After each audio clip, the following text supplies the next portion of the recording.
Welcome. It is Christmas Day, Wednesday, December the 25th, 2024. This is the Manna at the Tap podcast provided by Tapestry Ministries, and in it, we actively seek the spiritual nourishment our souls crave. Together, we explore one of the daily lectionary readings designed to be the manna which nurtures our spiritual growth and provides the sustenance our souls need.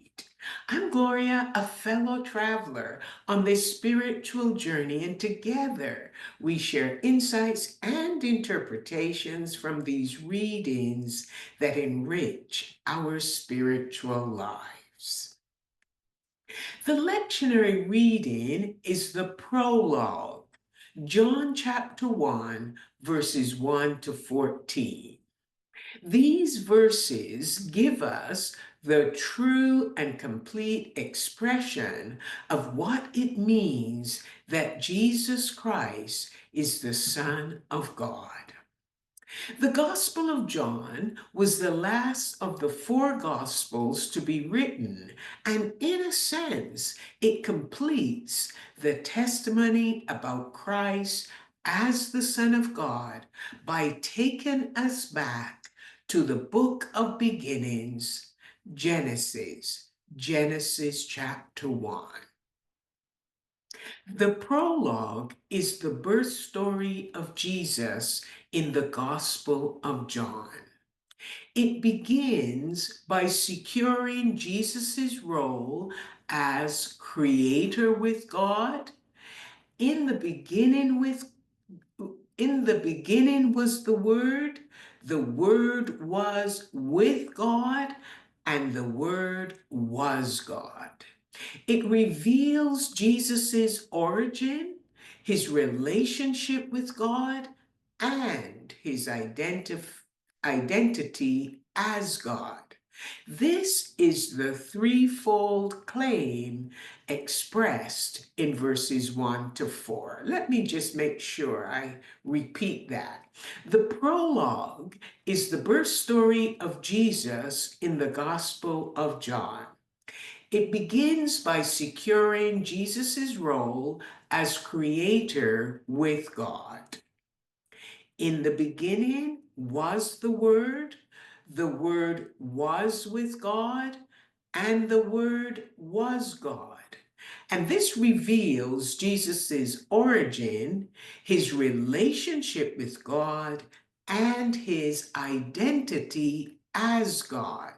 And this is the threefold claim that it is expressed in John chapter 1, verses 1 to 4. The first words spoken by the Creator in Genesis were, "Let there be light." And there was light. Jesus is the light that continues to shine in the darkness, and even the darkest days cannot grasp or seize the light. He is the light that lights our world. And he's not only the light, but also the life, pinpointing the moment of his incarnation. In the Gospel of John, there is John, the son of Elizabeth and Zachariah, but he's not known as the baptizer. But in the Gospel of John, he's the one who came as a witness to testify about the light.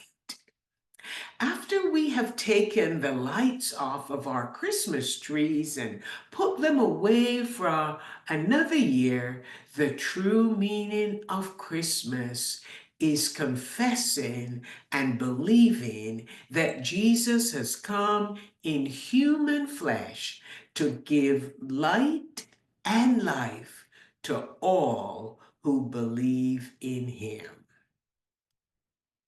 Christmas is Jesus who came into the world as a baby and was laid in a manger. But we must not leave him there. He is the promised child of the Father, and he invites us to have the same father-child relationship with his Father when we believe in his name. Now, this is not the natural birth of blood and human lineage. This is the promise that we can be in a relationship with his Father, and like a child, all our needs will be provided as we grow and mature in this relationship. This can help us to imagine ourselves being the helpless child in the manger with Jesus, totally dependent on parents for protection and survival. Christmas is the Word who became flesh, the Word who was with God in the beginning, who partnered with God in creation and is God. That God has taken up has become human and taken up residence. Listen how the Message translation puts these words. Eugene Peterson says, the Message, God has moved into our neighborhood. The prologue calls us to believe in the unbelievable. It calls us to believe that God became human. Yet Jesus existed before time began and before anything was and was anywhere. We do not know when, where that was, or how time began, but we can believe by faith that God created us with his breath and his love. Let me wish all of you a blessed Christmas day. Let me just give you a couple of moments to think through what you heard today. And Merry Christmas to all of you who've joined us, Diane and Manna and Tammy. Thank you all.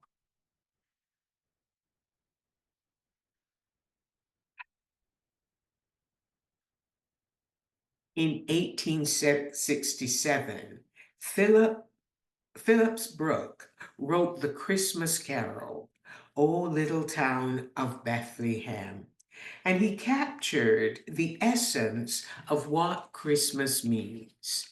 O little town of Bethlehem, how still we see thee lie. Above thy deep and dreamless sleep, the silent stars go by. Yet in thy dark street shineth the everlasting light. The hopes and fears of all the years are met in thee that night. The paradox that we listened to yesterday was the shepherds who were the outcasts. In actual fact, the shepherds were so far from being part of the community that they did not have to register in what the Romans wanted the people to do. They were out in the fields, and in that place, they had room in their hearts to hear the word of the angel. The world in which Mary and Joseph lived is not unlike our world today. For them, it was to register to please the God with the small g, the God of Caesar, so that he could tax them and enslave them. But for us, John has invited us to come to the one who has been and will be forever. And the prologue calls us to believe in the unbelievable. It calls us to believe that God became human and that Jesus, though he existed from time began, he is here, and we can believe by faith that God created us with his breath and with his love. What a wonderful message for Christmas Day.